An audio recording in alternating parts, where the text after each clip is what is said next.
Friends, आज हम लोग इस वीडियो में रिवैल्यूएशन अकाउंट के बारे में सीखेंगे। स्टूडेंट्स, आप लोगों को पता है कि न्यू पार्टनर के एडमिशन पर फर्म के बुक में revaluation account, partners capital account और न्यू बैलेंस शीट बनाया जाता है। तो इसमें जो सबसे पहला रिवैल्यूएशन अकाउंट है उसके बारे में हम लोग सीखेंगे। तो स्टूडेंट्स, जब न्यू पार्टनर फर्म में आता है तो वो इस बात से सेटिस्फाई होना चाहता है कि बैलेंस शीट में एसेट्स और लायबिलिटी का जो वैल्यू है वो सही है। और ओल्ड पार्टनर्स भी यह चाहते हैं कि टाइम टू टाइम एसेट्स और लायबिलिटीज़ का वैल्यू में जो चेंजेस आया है उसका एक प्रॉपर अकाउंटिंग किया जाए। इसलिए एसेट्स और लायबिलिटीज़ का रिवैल्यूएशन जरूरी है, जिसको हम लोग रिवैल्यूएशन अकाउंट के जरिए दिखाते हैं। तो स्टूडेंट्स, हम लोगों के पास रिवैल्यूएशन अकाउंट का एक प्रोफॉर्मा है और जो आपको ये आपके स्क्रीन पे दिख रहा होगा। अब हम लोग चलते हैं, इसको डिटेल में समझते हैं। तो स्टूडेंट्स, जैसा कि हम लोग जान चुके हैं, रिवैल्यूएशन अकाउंट में एसेट्स और लायबिलिटीज़ के वैल्यू में जो चेंजेस आए हैं, जो उतार चढ़ाव आए हैं, जो उनमें कमी हुई है या फिर वृद्धि हुई है, इंक्रीज डिक्रीज, उसको हम लोग इसमें लिखते हैं।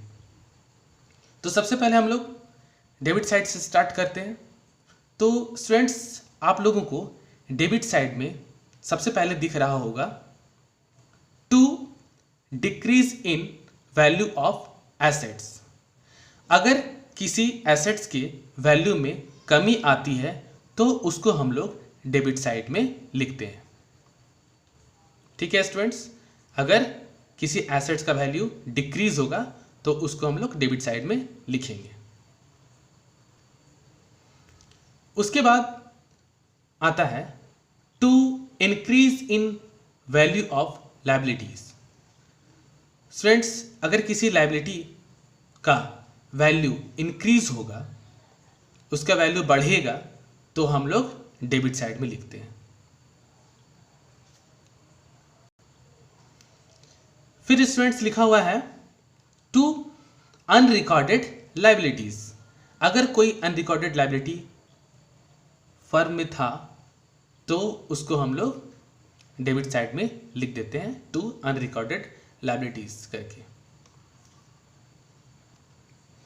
उसके बाद हम लोग चलते हैं क्रेडिट साइड की तरफ। तो क्रेडिट साइड में आपको पहला दिख रहा होगा by increase in value of assets. अगर किसी एसेट्स की वैल्यू में इंक्रीज होगा, किसी एसेट्स का वैल्यू बढ़ जाएगा, तो उसको हम लोग क्रेडिट साइड में लिखते हैं। फिर दूसरा है by decrease in value of liabilities. अगर किसी लायबिलिटी का वैल्यू डिक्रीज होगा तो उसको हम लोग क्रेडिट साइड में लिखते हैं।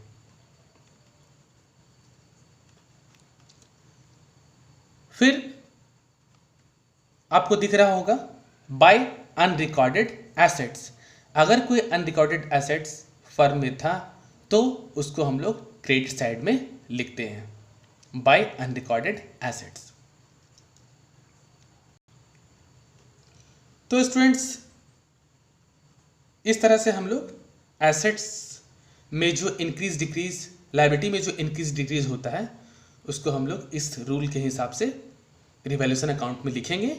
और अब आता है बात इसको क्लोज करने का, कि इस अकाउंट को हम लोग क्लोज कैसे करेंगे। तो अगर क्रेडिट साइड का जो टोटल है वो डेबिट साइड के टोटल से ज़्यादा होगा तो स्टूडेंट्स डेबिट साइड में बैलेंस आएगा, तो इसका मतलब वो है प्रॉफिट ऑन रिवैल्यूएशन। तो हम लोग लिखेंगे to partners capital account profit on revaluation transfer to old partners capital accounts in old ratio. Students, revaluation account के प्रॉफिट या फिर लॉस को हम लोग ओल्ड रेशियो में डिस्ट्रीब्यूट करते हैं।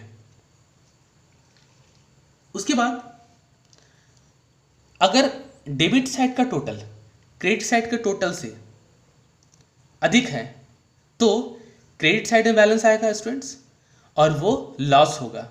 तो हम लोग लिखेंगे by partners capital account loss on revaluation transfer to partners capital accounts in old ratio. ठीक है, रिवैल्यूएशन अकाउंट के बैलेंस को हम लोग कैपिटल अकाउंट में ट्रांसफर करते हैं, वो भी ओल्ड रेशियो में। रिवैल्यूएशन अकाउंट से हम लोगों को या तो प्रॉफिट ऑन रिवैल्यूएशन या तो लॉस ऑन रिवैल्यूएशन पता चलेगा। तो इस तरह से स्टूडेंट्स हम लोग रिवैल्यूएशन अकाउंट बनाएंगे।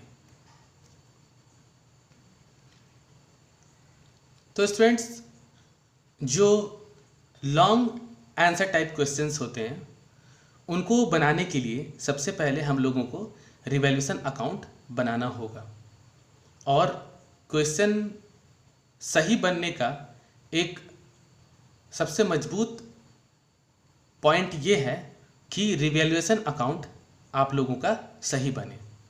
तो सबसे ज़रूरी बात यह है कि आप लोग रिवैल्यूएशन अकाउंट को अच्छी तरह से याद करके रखेंगे, उसके रूल्स को।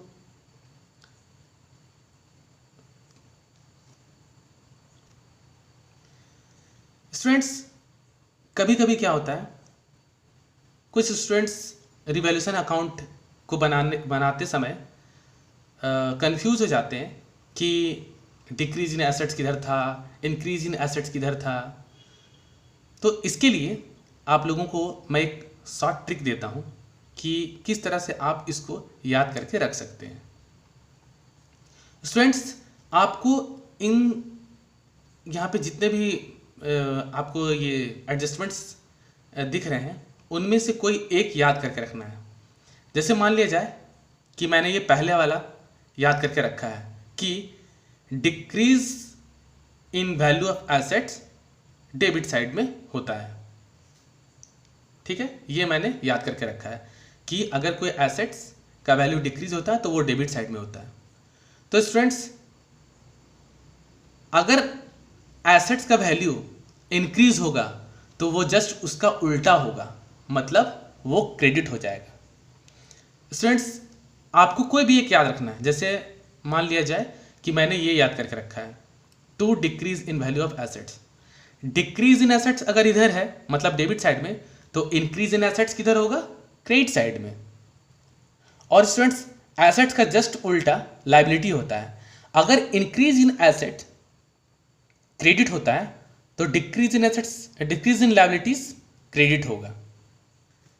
अगर डिक्रीज इन एसेट्स डेबिट होता है तो इंक्रीज इन लायबिलिटी डेबिट होगा। इसको आप आराम से ऐसे समझ सकते हैं, याद रख सकते हैं। कोई भी एक पॉइंट पकड़ना आप लोगों को। अगर हम लोग डिक्रीज इन एसेट याद करके रखते हैं कि वो डेबिट साइड होता है तो increase in assets credit side होगा। और स्टूडेंट्स, एसेट्स का जस्ट उल्टा लायबिलिटी होता है। ठीक है, तो इस पॉइंट को पकड़ के आप लोग इसको आसानी से बना सकते हैं, याद रख सकते हैं। और नहीं तो एक और ट्रिक आप लोग यूज़ कर सकते हैं। वो क्या है, आप लोगों को किसी भी तरह का लॉस अगर नज़र आता है तो आप उसको डेबिट साइड में लिखिए।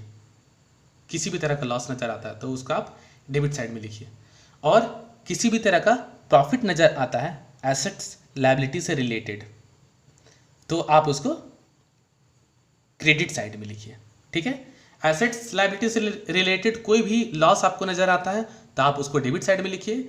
और एसेट्स लायबिलिटी से रिलेटेड कोई भी आपको प्रॉफिट नज़र आता है तो आप इस साइड लिखिए, क्रेडिट साइड। तो आप इसको आसानी से बना सकते हैं।